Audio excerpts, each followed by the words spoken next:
Tonight we have just heard a wonderful presentation from GYROTONIC's professional and PT, DPT, Dr. Justine Bernard. We are taping live right now on YouTube as well as in front of a live audience.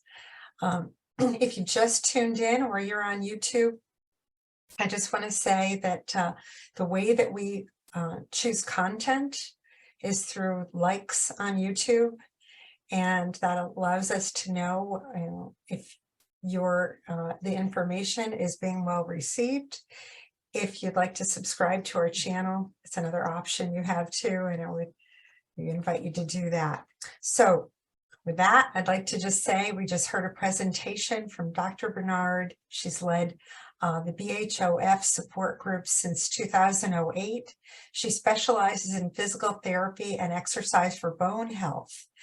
And her programs on exercise meet 4 times a year. Next, we'll be hearing from Dr. Lisa Grimmer, who will help us integrate this information into some real-world examples of a balanced and effective workout. So if you have a chair handy, you have TheraBands, those nice big elastic bands, and if you have some free weights, maybe whatever is comfortable for you, even 2 water bottles, you may want to use those. So get those into view. For more information, we'll be telling you in a minute a little bit more, but you can reach out to theelementcenter.com about this particular program with Dr. Bernard and Dr. Grimmer. Theelementcenter.com, or even reaching out to their email at front desk at Element Center, and I'll have that information below on the YouTube channel. So with no further messaging from me, I want to introduce Lisa. Thank you, Lisa Grimmer. I'm unmuted now. Thank you so much, Shelley, and thank you for having us both here. We're so happy to be with you all today, doing what we love and helping you live your healthy lives. So I'm going to make my way to a chair. If you're in a chair, you are in the perfect position. If you're not quite there yet, join me. All right. So Justine talked a lot about being mindful of your surroundings and mindful of your body position. So we're going to take a moment here. Find yourself seated. Bring your shoulders up to your ears, down and back. To your ears, down and back. Yeah, this is a great one. And these first few exercises, if you sit during the day a lot, you can do them at any time and take a quick break. Beautiful. Now we'll let our right ear go to our right shoulder, letting it drop down to the side. Inhaling as you come into the center and exhaling as you go over to the other side. If you're like me and your neck gets tight, especially if you're in Boston and it's pretty cold there, these are going to be some wonderful stretches to help relax your neck and help improve your posture as well. Good. Let's go back over to the other side just to even ourselves out. And then we'll come into the center. We'll softly turn our head to the right, looking to the right. Here's where you do your room exploration. Make sure you're not going to interact with anything during our exercises today. Turning to the other side and also seeing how your body feels. One more time in each direction as you turn your head side to side. And then you'll come back on into the center. Now, not everybody's hips loves this or love this. If your hips like this, you can cross one ankle over one knee. This is our figure 4 stretch, stretching out our bun, and we'll actively rotate our ankle at the same time. We talked about our ankles as proprioception, how our feet interact with the world. This is just getting us ready to do our movement. Good. And now we were talking as well about flexion. You can flex from the hips, right? We can bend from our hips. If I keep my back straight, if it feels good, with a flat back, I can lean forward and I increase the stretch. Now, just to demonstrate, if you feel like you're rounding like this, that's a different story. We want you to be moving from your hips. Good. All right, let's set that down. We'll go over to the other side. And as you can see in my hips, we are not always symmetrical. This is my very, very tight side. So if you have a bit of asymmetry in your body, again, that's totally normal. Doing a few rotations in one direction and then a few rotations in the other direction. Now, as we go through these exercises, know that you personally, and if this feels good, you can hinge forward, are the expert in your body. Yes, I know a lot of exercises, I know a lot about osteoporosis, but you know your body best. So I want to make sure that you listen to your body as we do the exercises. If something doesn't feel right, leave it out, find a modification that works for your body. And of course, we have questions and answers at the end, so definitely feel free to ask us some questions. All right, we'll come back into the center, set both feet flat on the ground, and we're getting ready for sit to stands. For our lower body strengthening, this is one of my favorites to start out with because it is so practical. Let's give it a try. Stand up. We need to do this several times a day, every day, and we want to be able to do this for the rest of our lives. And let's stand back on up. Good.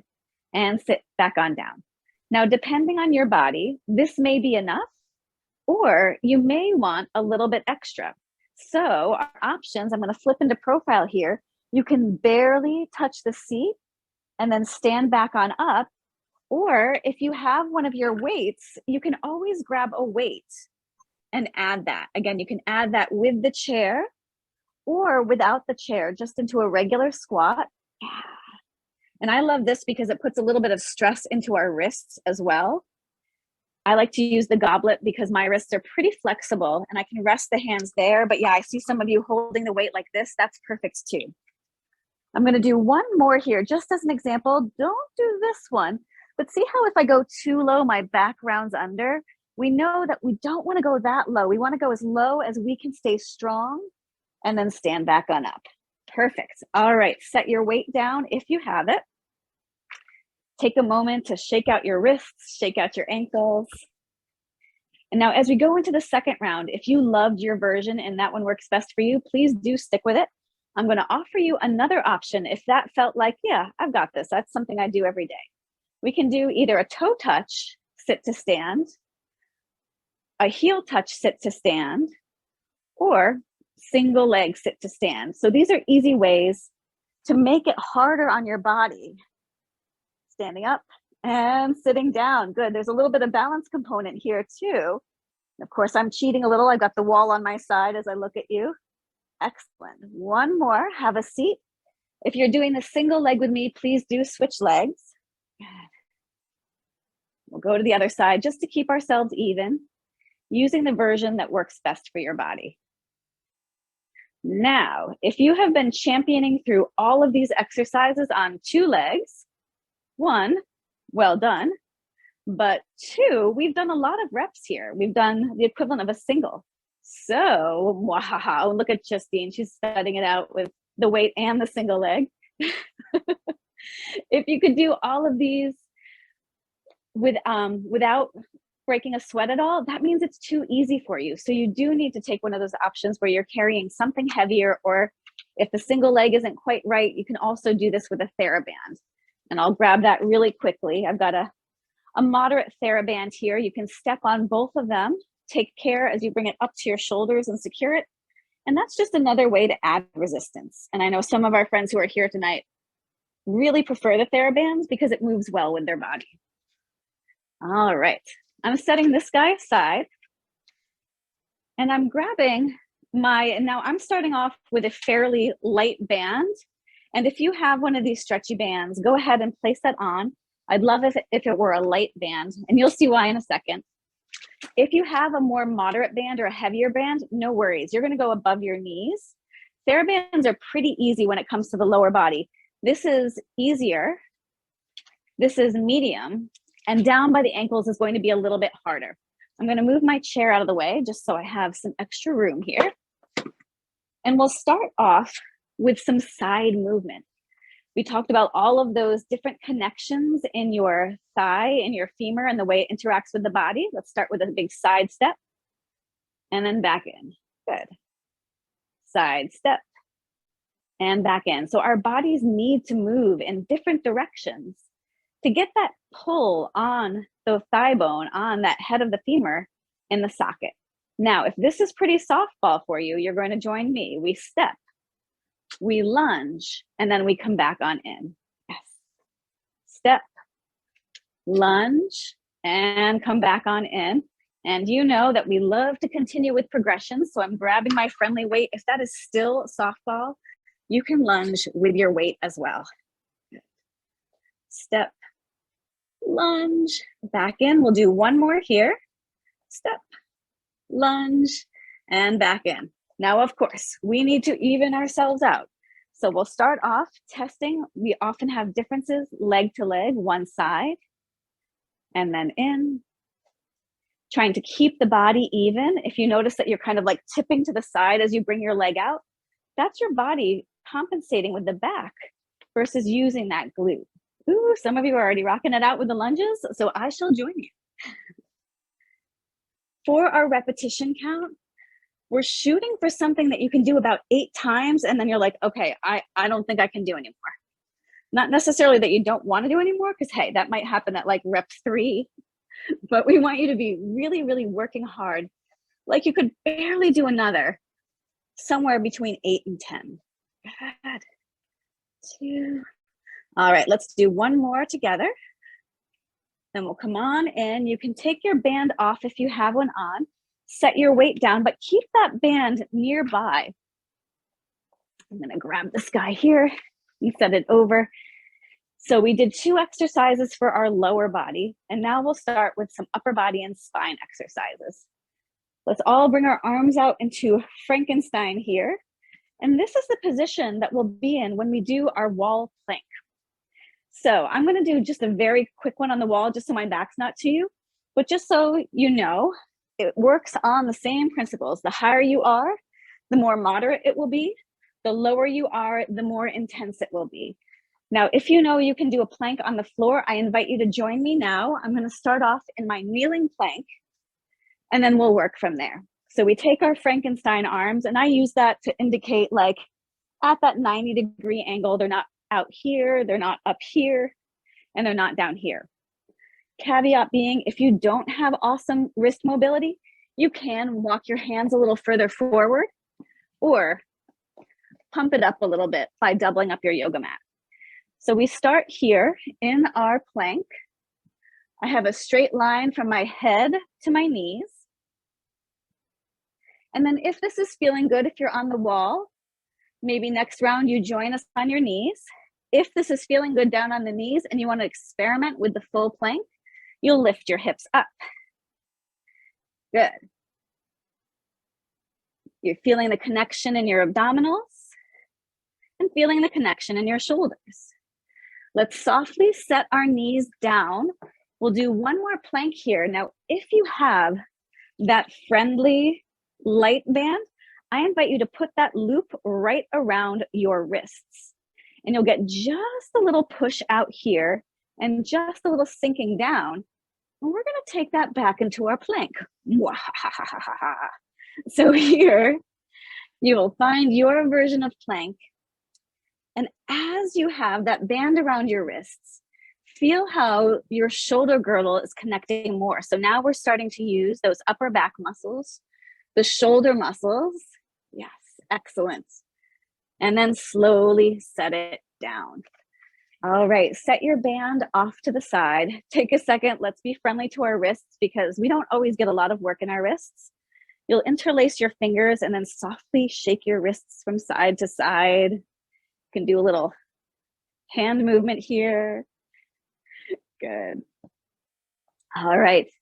So if the plank was enough for you and you feel like, okay, I was kind of pushing my limits in terms of your wrist strength with the plank, you'll either do one of those or you can take this time to rest.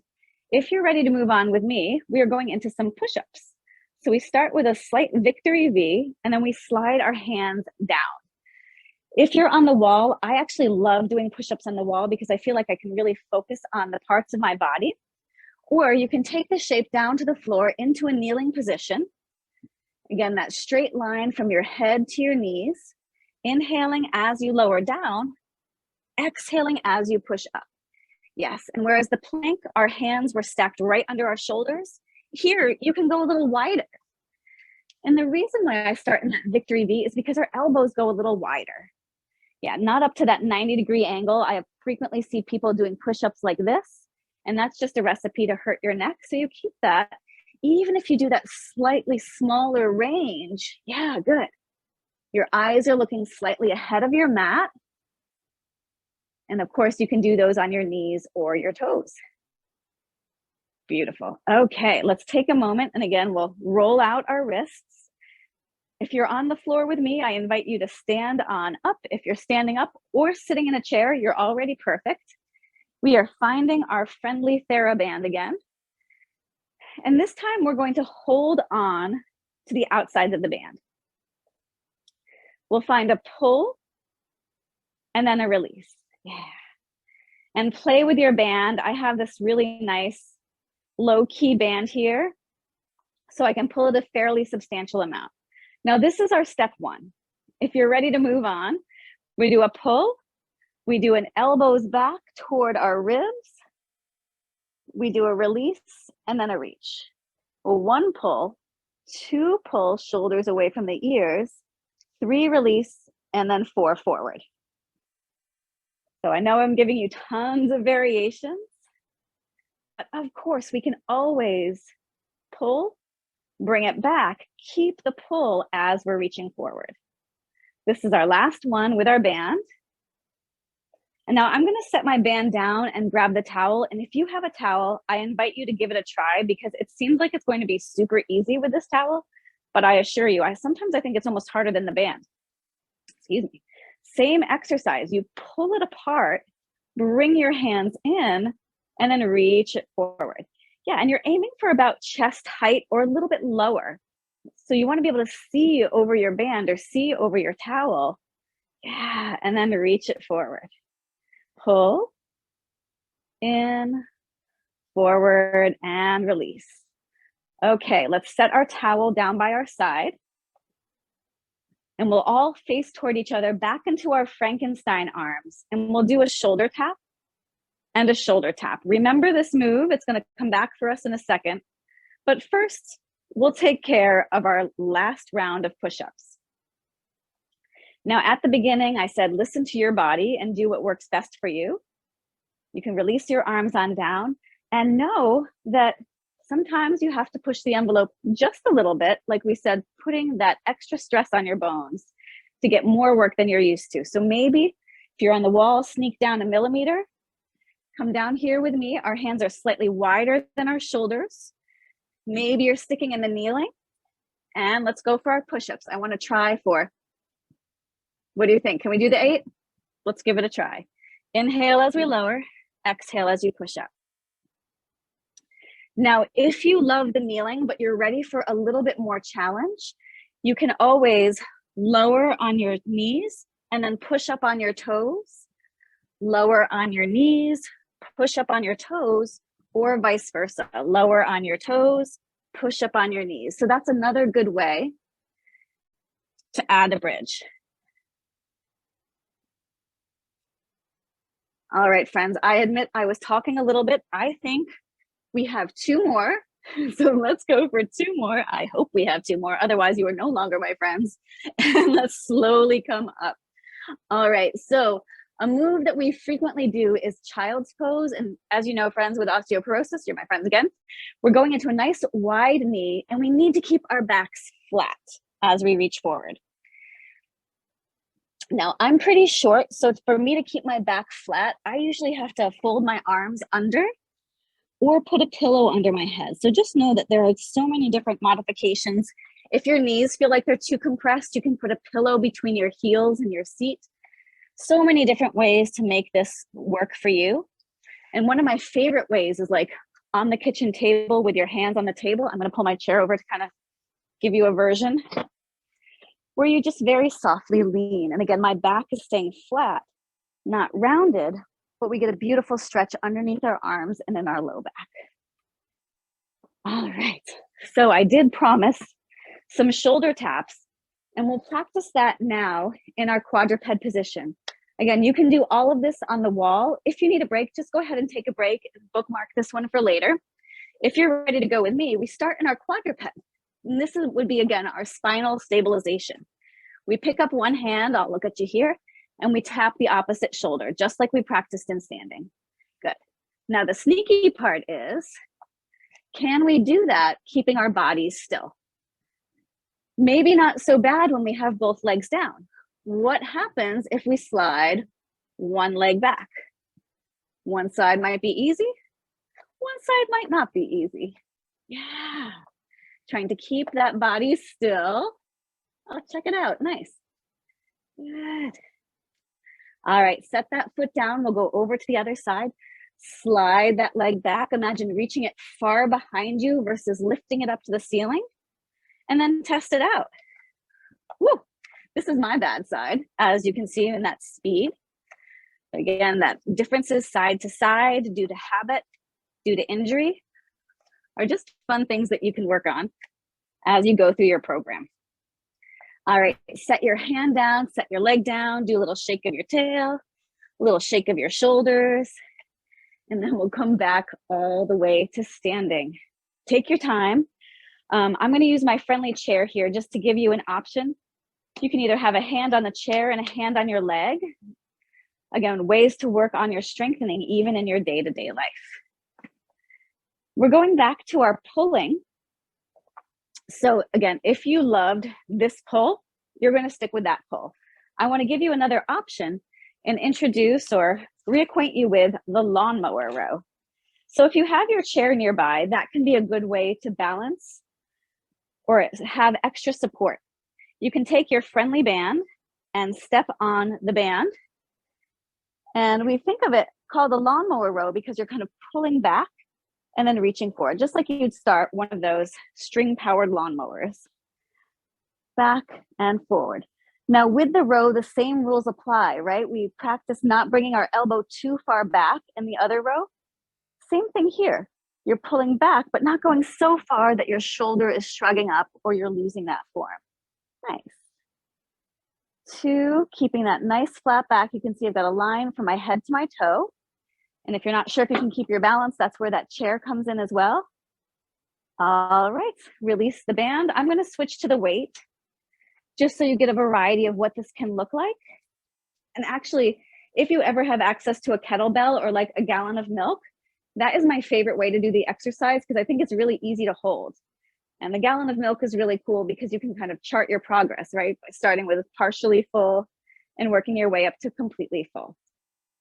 Reaching down and then pulling in. Yeah, nice. Now check out your shoulders. I see a couple shoulders that are the elbows going a little too far back and the shoulders peeking forward. And when I say that, it means like it's, you can almost see it tipping forward. And that puts a little bit of extra stress on the anterior capsule of the shoulder or just like on the front of your shoulder. And long term, it will not feel great. And it'll add a little instability, which that's not what we're looking for in this exercise. Let's do one more. And then we'll get rid of our band, our weight, whatever we have. And we'll take a second. This is a great opportunity for you to grab a sip of water if you'd like one. I'm going to show you how we can combine the exercises. Once you become a complete pro, this is not one that you're going to do today, but you can combine the exercises so we can do a strength exercise for your upper back and an agility exercise for your lower body. So you can do a lunge to a row, still working on progressing your strength. This isn't one I would suggest doing right away if you're not completely familiar with both moves, but if you are, and I see some of you are like killing it right now, that's a great way to combine your activities and get in some extra falls prevention. Okay, we've had our rest. Let's stand back up and we're going into our impact and dynamic balance. So first, I want you all to imagine that you're on the top floor of the building and you want your neighbors on the first floor to come up for a cup of tea. So we're going to stomp to one side and then stomp to the other side. So we're getting not only that impact, that ground reaction force, but also that change in direction. Yeah, that different pull on the muscle. And of course, you can add a tap behind, like a faux curtsy. And this would be our step 1. And if this is right for your body, you'll stay there. Or you could add in, I like to call it the sneaky hop, where you softly hop from side to side, and you know your scores. So if you're not a hopper and your scores are -3 and below, you're going to avoid the hopping. But we talked about individual variation. If this is something that you've been doing and you know it's safe on your body, then maybe you make it a big hop. Ooh.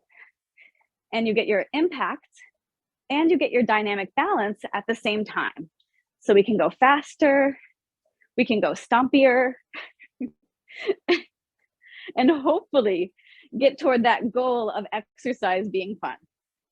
All right, take a break, take a breath. Beautiful, yeah. So we had our side to side, and we can also go forward and back. We often go forward, but how often do we go back? Sneaky style, good. And this is where that checking out your room, making sure your room is clear. This is not one I would do at my personal home because my cat likes to T-bone me. He thinks it's good fun. Good. And we'll switch sides. Stepping forward, release, and back, release, release. Or maybe going into the full-on hopping version. This one looks a little silly, but it is pretty fun. Good. Now, hopefully we've made enough noise that our downstairs neighbors have come up for tea, and we shall impress them with our static balance. So we can come on into the center. Again, take a breath. We're starting with that single leg stance. One foot comes up. And I know for some of you, you are super pros and you're like, okay, I've got this. So maybe we go back to that combining exercises. We reach forward and back. Here's our push and our pull.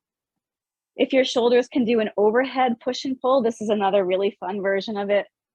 We're changing our center of gravity, which changes how our body is inputting to our brain.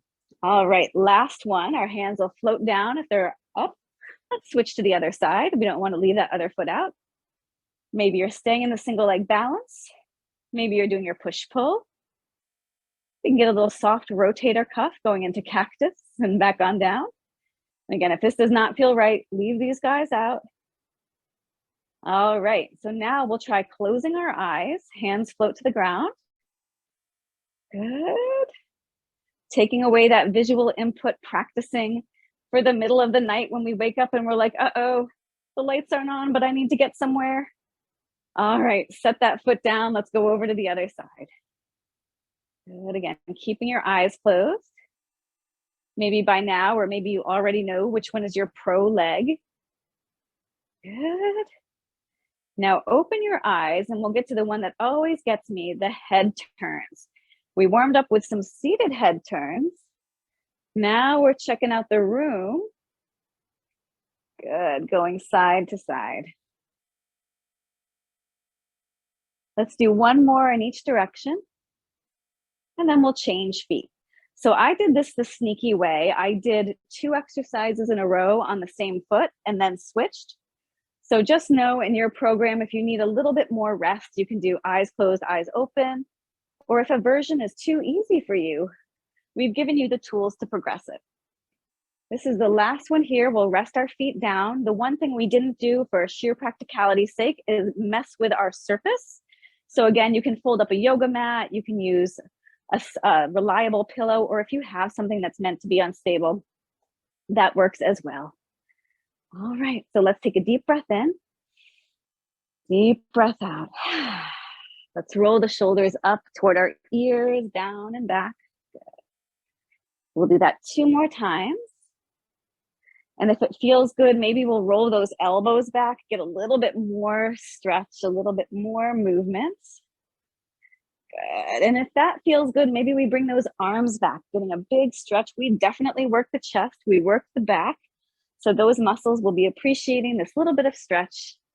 Last one, our hands float by our sides and they'll rise up toward the ceiling as we breathe in. Breathe down to your toes as your arms float up. And breathe out as your head grows taller, feeling your tall posture. Inhaling the soles of the feet, the knees, the hips, the shoulders, the head. And exhaling, growing taller. This is our last one, our best breath. We inhale, our hands meet at the top. We gather all of our energy and all of our hard work and bring it down into our hearts. And we are all done with our exercises. Beautiful work, everyone. Thank you so much. I look forward to your questions. And Justine will be joining me as well for questions.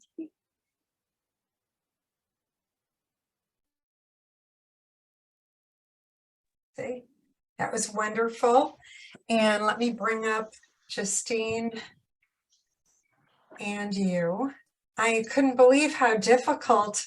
I always think I'm so great at the balance. And when I had to close my eyes, I felt I'm very, very conflicted about my balance at that point. So that was great. Thank you. And you know what? I'm going to just ask everybody to stay muted, but to please put your questions in the chat. And both of our wonderful speakers tonight are going to be looking at the chat to answer them. I'm going to take myself out of here, I guess. Okay. Questions?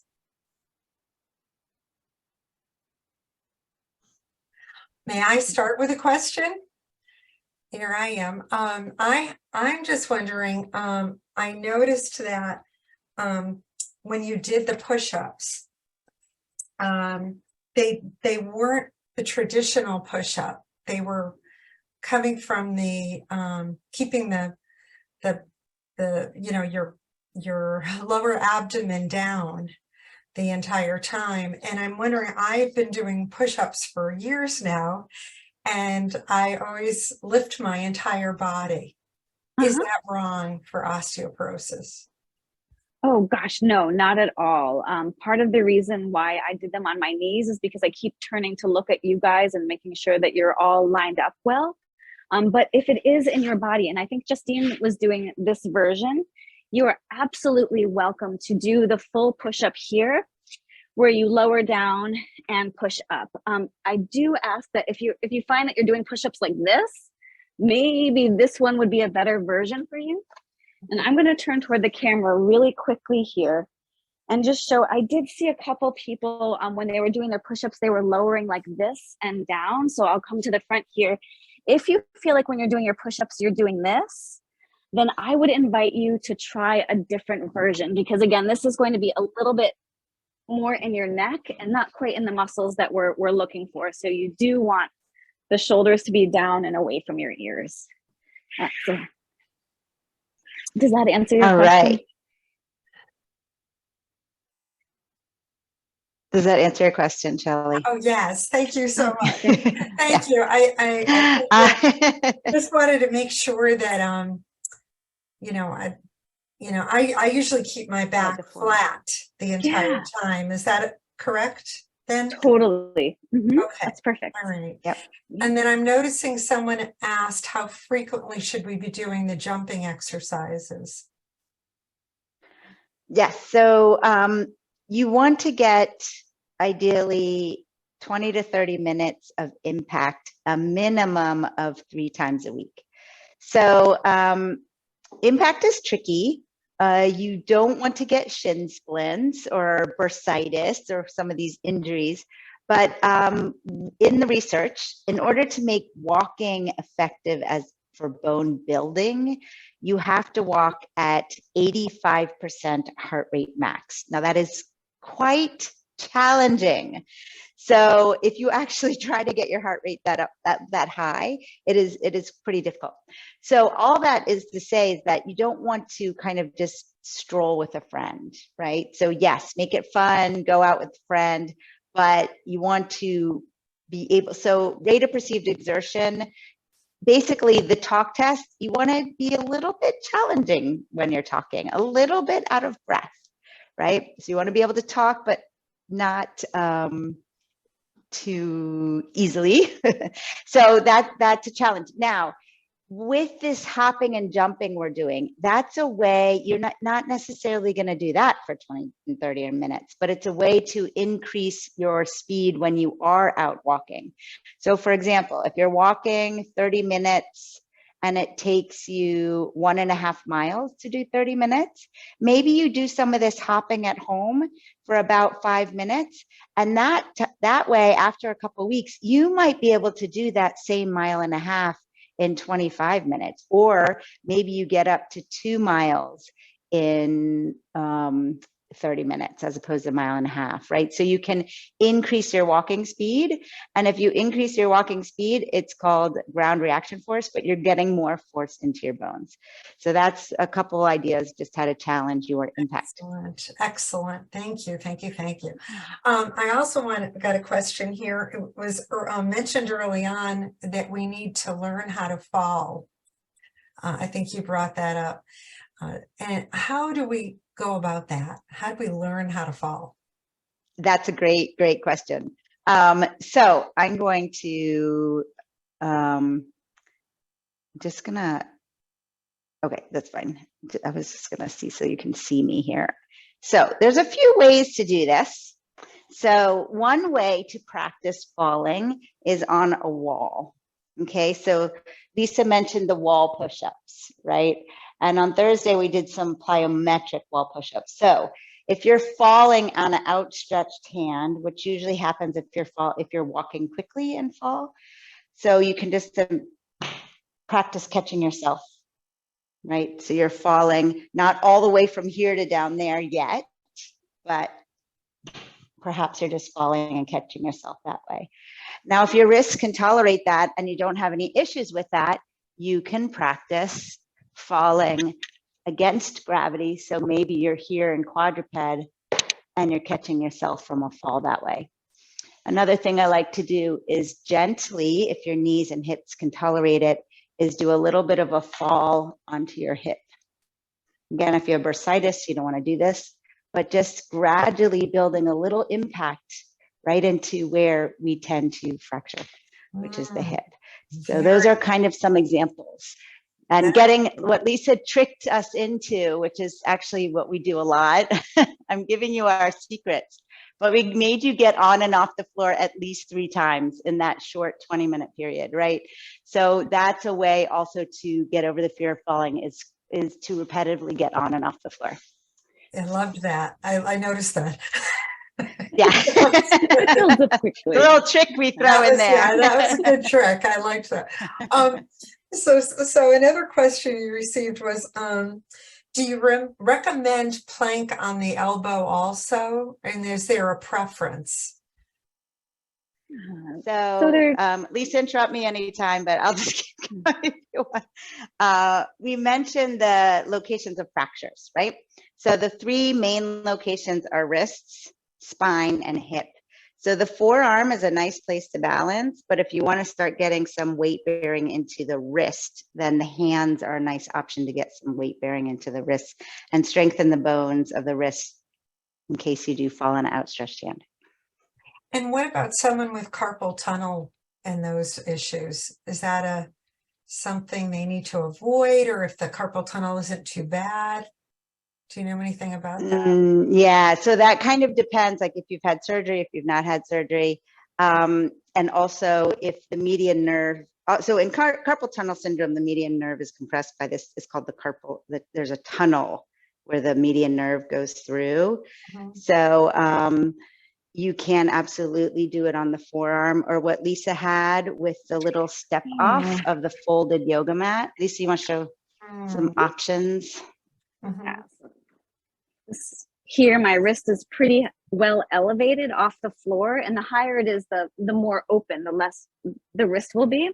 So this is an option, and I didn't say this while we were doing the exercises, but another option could be going onto your fists as well, because you'll still get some of that. Granted, it will be going through the fingers, but you'll still get more into the wrists in that position versus going on the forearms. Excellent. Okay, thank you. All right, here's another one. What is your opinion of weighted vests, and what's the best way, if you believe in them, to incorporate that into your exercise plan? Do you do them there? Yes, I'll start, Lisa, and then if you want to jump in and add.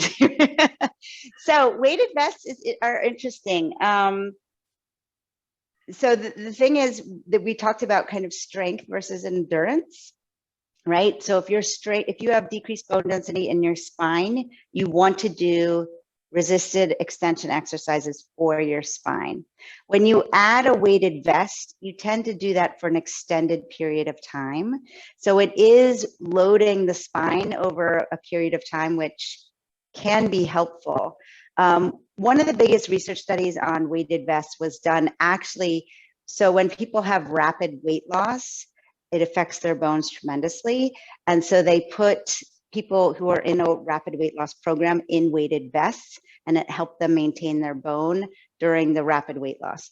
So we can kind of theorize quite a bit about weighted vests, but there isn't a ton of actual research that supports it.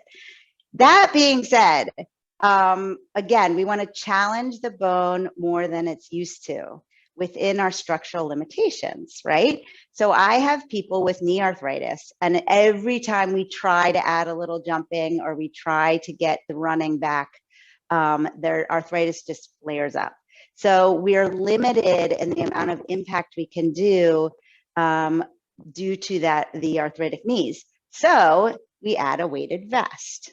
Does that make sense? So that's a weighted vest is a wonderful option to increase the forces on the bones, but it tends to be more towards the endurance or impact portion versus strength training. So strength training, we want to keep at that kind of lower repetition, higher forces. Excellent. Does that help? Excellent. Excellent. Okay. I think that certainly helped. I don't know who asked that. Back to, I think Rika might have asked that. If please jump in if if it hasn't answered it for you. Okay. Okay. All right. And Diane asked, how frequently should we be doing those jumping exercises? And also with the jumping, I noticed you said, Lisa, that if your numbers are below -3, don't do them.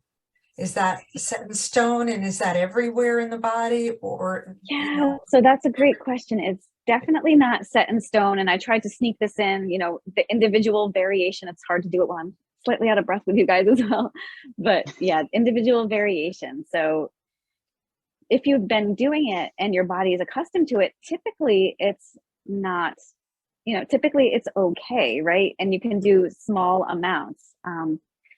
I wouldn't jump into several repetitions of jumping if that's not something that your body is used to, because you want to be able to sustain that, right? And especially if it's around the hip, that would be more of a consideration versus, say, you're in your wrist, it's not that degree, but in your hip it is. We'd be more likely to be more conservative with our dosing if it was in your hip versus in your wrist. And anything to add on that one, Justine? So the rule of thumb is basically you want to gradually progress to jumping over 6 months. Now we kind of know that you can have a change in your bone density within 6 months if it's trabecular bone. Cortical bone takes a little bit longer. So again, Lisa mentioned the hip, right? So if it's in the femoral, if you have a -3 or below in the femoral neck, that's trabecular bone, right? Tends to be more of. So then there's cortical bone there, of course, too. But so you want to progress that impact over 6 months slowly. So how do you know, right? It's hard to know. We have to have quite a bit of body awareness. But if you're starting to jump and you start, your shins start aching a little bit, and that ache lasts more than a couple of days, back off. That is too much. You do not want to get shin splints. It takes forever to get better. Or if your knees are aching more than usual, back off, right? So we have to listen to our bodies, and that's very individualized, as Lisa said. So. Excellent. May I ask how that applies to the spinal? If your spine is less than 3, -3, is yeah, jumping or not? So again, it kind of depends on the whole picture. If your spine is -3, but you're an active person, you've been walking really fast, you have never had a spine fracture, then you can slowly actually absolutely add impact. I always mention this one patient I had because it's kind of funny, but he had Guillain-Barré, so he was on steroids, and he had a rapid drop in spine. it was actually negative 3.5. And he started gradually training and gradually walking faster and faster. Then he added weighted vests. And he said, Justine, can I please run? And I said, you know, you ran before you had the Guillain-Barré and you're walking fast. I feel like you've prepared your body. I know you're still at negative 3. He was cool, he was actually at negative 3 in his femoral neck, but not below that. And he said, good, because I've been jogging anyways. So it's kind of like, he just wanted my permission to do what he's already been doing, right? So again, it's an average. It's an average. It's at negative 3. That's where we tend to see increased risk of injury, right? But you might be in great health and your bone strength is terrific. It's just your density at that certain location is lower. So yeah, it's a little bit of a gray zone. Try it and see if it feels good, and if it doesn't, don't keep doing it. Yeah. I mean, we have to be a little bit careful with spine because spine fractures can be silent fractures. That's true. That's true. So just look out for change in height, change in posture, anything like that. Yeah. Excellent. How about vibration plates? What's your opinion on those? All right. So back in like 2004, there was great research on vibration plates, but then more recently, especially around 2011, there's research on like 200 women, and after a year of doing vibration plates, they had no significant change. So again, this goes back to stimulating your bones more than they're used to, right? So if you are someone who gets shin splints really easily and just walking that fast isn't gonna work for you, then absolutely try the vibration plate. I've recommended it for many people, especially people who have kind of a fibromyalgia or chronic pain situation. Sometimes doing the squats and the lunges on the vibration plate, they're able to do more without a flare-up of their chronic pain. So those are absolutely, or even sometimes people with hypermobility, it's helped to them to increase their exercise without increased pain. So that is how I tend to use the power plate. But if you're already strength training with heavy weights, adding the vibration plate might not have a big effect on your bone. Okay, excellent. That's quite helpful. Okay, and could you tell us a little more about the gyrotonic method and how? Absolutely. That's my favorite. So I don't know if you can see all this crazy equipment in the background of my screen. So in the way back there, that's a tower. We have a gyrotoner over here, and then we have a ladder. So the gyrotonic method was created by a man he was a gymnast, a ballet dancer, and he sustained a lot of injuries, especially back, and he actually had Achilles tendon tear. And he actually created the system for his own rehabilitation. Now, the interesting thing about gyrotonic is we use it in our physical therapy practice clinically, but there's a whole nother layer to it that is based on similar principles as Tai Chi or Kundalini yoga, the movement of chi or life force energy. So the nice thing about that is a little bit of a 2-for-1, because you're getting that kind of unknown factor that why does Tai Chi work besides just body awareness? There may be other reasons that we scientifically have not proven yet. So it is very much based on the movement of chi and energy, as well as strength training and proprioception and body awareness and alignment and all that kind of stuff. So that's a little blurb on it. That's helpful. And I assume that's also something that you incorporate for your osteoporosis patients in the practice. Is there Absolutely a specific reason why gyrotonics over other modalities of exercise? So the system, a lot of the main pulley tower is based on a cable system that allows you to get full range of motion. So some of the theories on why we fracture the hip is that our femur is used to be in a compressive force, right? So we stand on our leg, yeah, and the force is going into the hip. Whereas when we have a fall, there's this traction force on the femoral neck that it's not used to. It hasn't been stimulated in that direction. So the nice thing about the gyrotonic method is we can train the joints and the bones with forces in all directions, in all ranges. So no matter what kind of crazy fall you do, hopefully the bone has been used to the force in that direction. So it's prepared. So that's why I like to use a gyrotonic method. It also, for dynamic balance, it's incredible because you can, again, move in any direction, and you can, that falling practice, you can do that in multitude of directions. So that's why I personally use it. I've also been teaching and doing the system myself for over 25 years, and it's kept my body going and my mother's body, who's 80 years old, going. She just traveled with me to Tel Aviv and Israel, and she's like still working and all this stuff. So I don't want to, I'm saying this without research, but I think it is the fountain of youth for my mobility and agility. So that's why I love it personally. And, But I could go on about it. no, I love it. I'm interested. And I wonder, in what you did, with what Lisa taught us, what you taught us today, Lisa, that was not gyrotonics, or was it? It seemed like it was exercises. This was a lot of exercise that I was hoping would be accessible to everybody in every place. Mhm. So some of the influencers were still there at the beginning. We had our moment of centering. We looked around the room. We tried to, do a little awakening of the senses thing, seeing where you are, seeing how your body is, and addressing each parts. But yeah, directly, this is more traditional strength training that you could do in any place.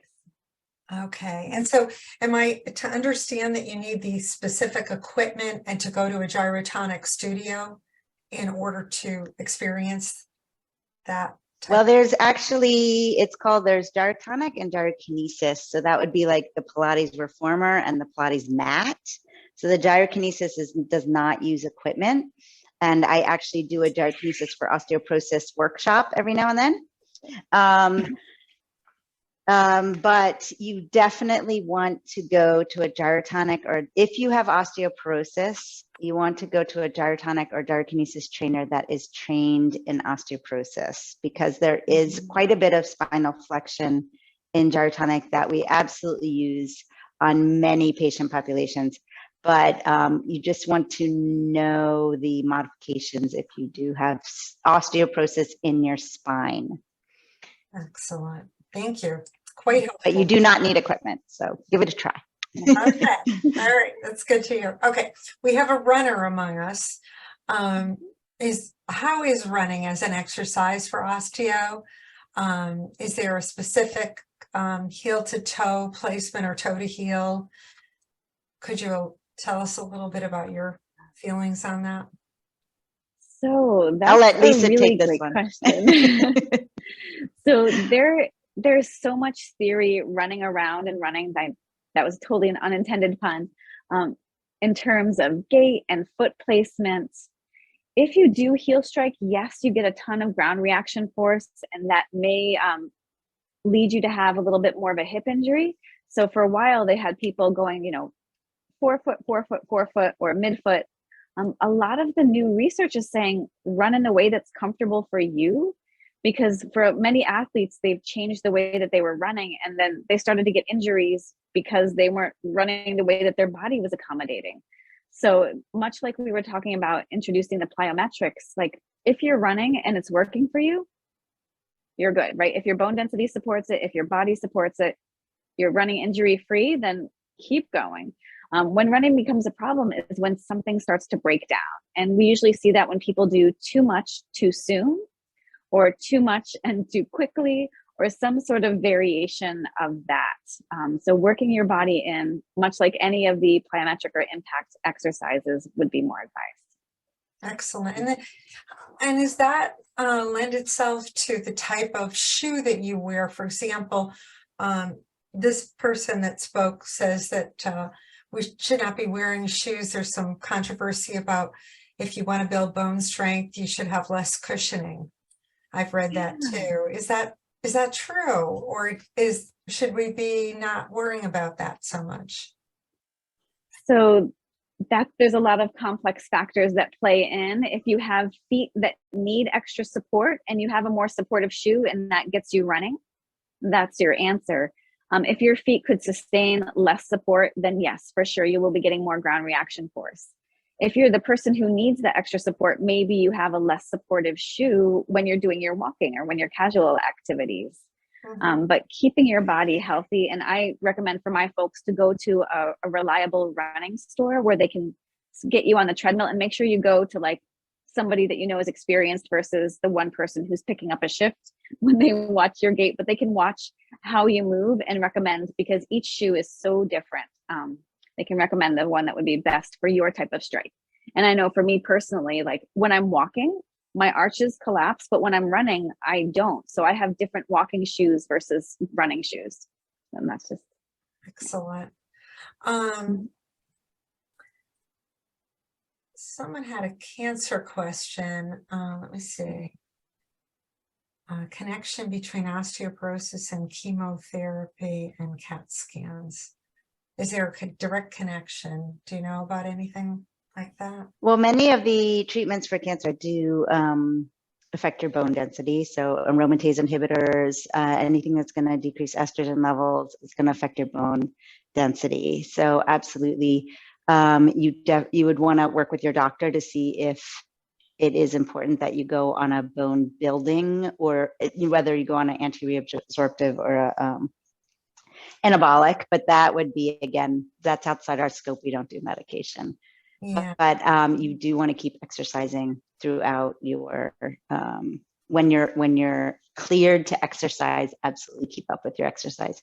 I have one more thing about the endurance athletes that I just want to mention is we get a lot of women coming in who are runners or marathon runners, and they're obviously fit human beings, but they're not balanced in their strength training. So just keep in mind, yes, you have the impact aspect, but you still need to do the strength training, especially for your spine and upper body. So just wanted to throw that in there.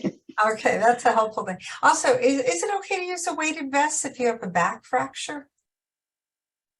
Do you think? So once you've fractured your spine, your risk of fracturing again doubles within a year. So once you've had a spine fracture, you want to gradually increase. Now this is a fragility fracture. So if you kind of fell off of a horse and you have normal bone density and fractured, that's a different story. But if you've had a fragility fracture in your spine, you absolutely want to be a lot more careful in your progression of strength training. Yeah, so I would be cautious with a vest. I'm not going to say no, because I have to look at the whole picture, but I would be progress gradually. That's what I would say. And also, do you offer Zoom classes? Lisa does. I do. And will you be providing us with information about that I can share on YouTube and with the group? Oh, yes, of course. I'd love to have you all in class. Awesome. Okay. And then we do consults. We do one-on-one consults also virtually. Sadly, because of the way we're licensed by state. So we cannot, we do take Medicare if you come in person, but we can't take, unless you're in the DC area, sadly, we cannot take insurance unless, for those virtual sessions. But all right. Anyway, we can do virtual one-on-one calls too. It's wonderful. And is it okay to use a weight? Oh, wait a minute.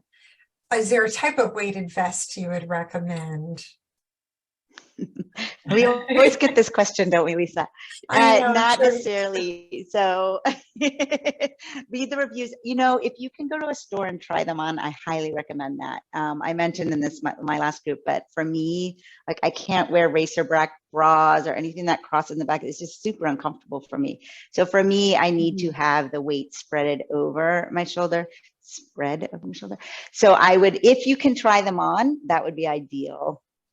Yeah, and adding on to that idea, for women, especially petite women, I can't really tell here, but I have an incredibly short torso. So like most standard size stuff goes too low on me, and that actually makes my back hurt pretty quickly. So you want one that fits your proportions as well. Whether you have a longer torso, you have more play to spread out the weight, which might be more comfortable, or you might have to get something where the weights are a little bit more centralized and Excellent. just shorter. Yeah. So the fit is the key. The fit is the key more than the type. Isn't that with everything? Yeah. Also, it's nice to get the ones that you can progress. So some of them have the little weights. And so you could start with 2 pounds, then go to 4 pounds, and you don't have to keep buying more vests. So another thing. Okay. And is it possible to attend your Zoom sessions without insurance? Yes. Okay. Yes. Okay. So we'll be providing information about that. Well, I think that's everything. I think everyone has got on all their questions answered. So I just want to say thank you.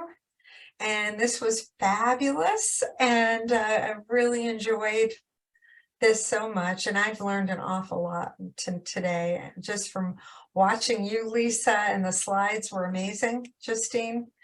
So much information.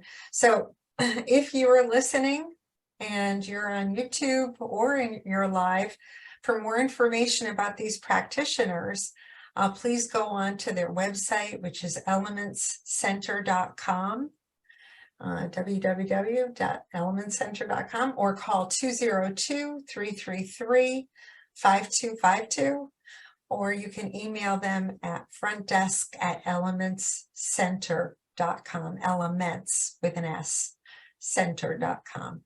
Okay, and thank you. This was fantastic. I appreciate both of you so very much. It's really, really Thank you, exciting. Shelley. Yeah, hear thank you, this. Shelley. Thank you. It's a pleasure to have you. It really is. So thank you.